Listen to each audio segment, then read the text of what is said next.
fait quelques années qu'on part régulièrement en rando, mais on n'avait encore jamais pris le temps de dormir dehors, en pleine montagne. Alors, pour changer ça, on s'est lancé dans notre premier bivouac.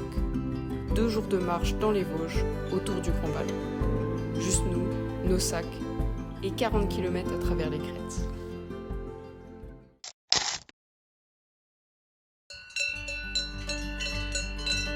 On commence notre trek vers 14h. Un peu tard, mais il fait beau, les sacs sont pleins et on est motivé.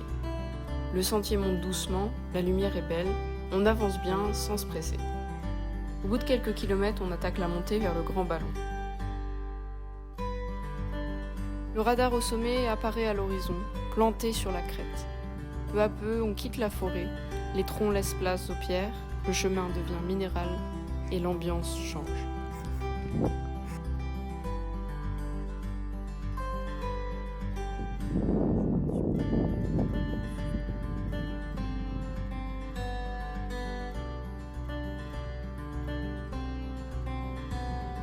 Et une fois au sommet, on se pose juste quelques minutes, pas plus, juste le temps de souffler un peu et surtout de profiter de la vue.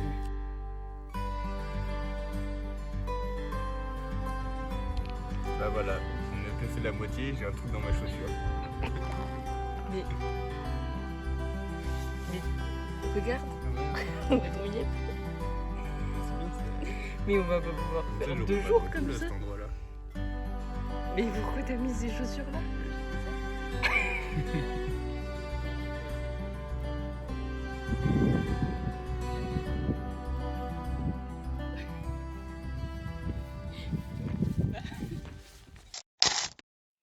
On reprend notre chemin, mais au bout d'un moment, on tombe sur un panneau.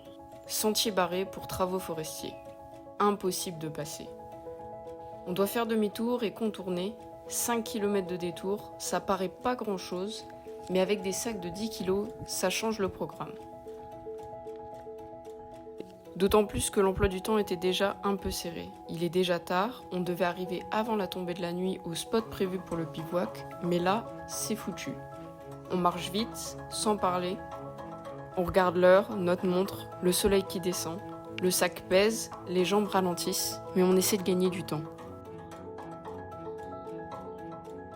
On finit par trouver un coin au bord d'un sentier, en pleine forêt. C'est pas du tout ce dont on rêvait pour notre première nuit dehors, mais il faut dormir. On entend les biches, des craquements, des bruissements qu'on connaît pas. On dort peu, on a glissé toute la nuit sur le sol en pente, mais on dort quand même.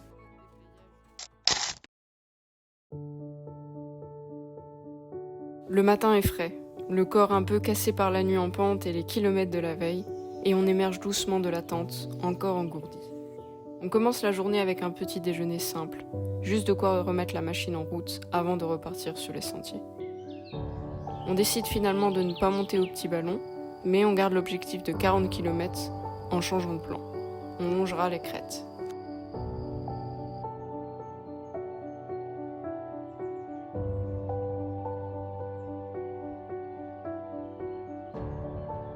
Et finalement, la magie opère.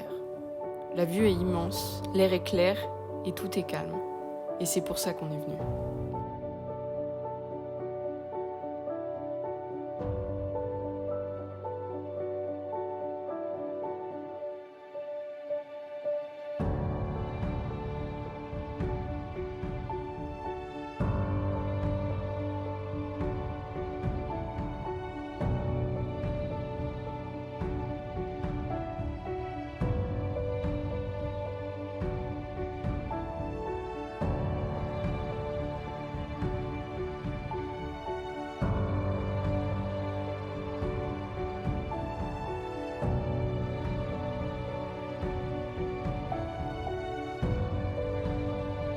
On termine par une grande descente dans la forêt, les jambes tirent, les épaules brûlent.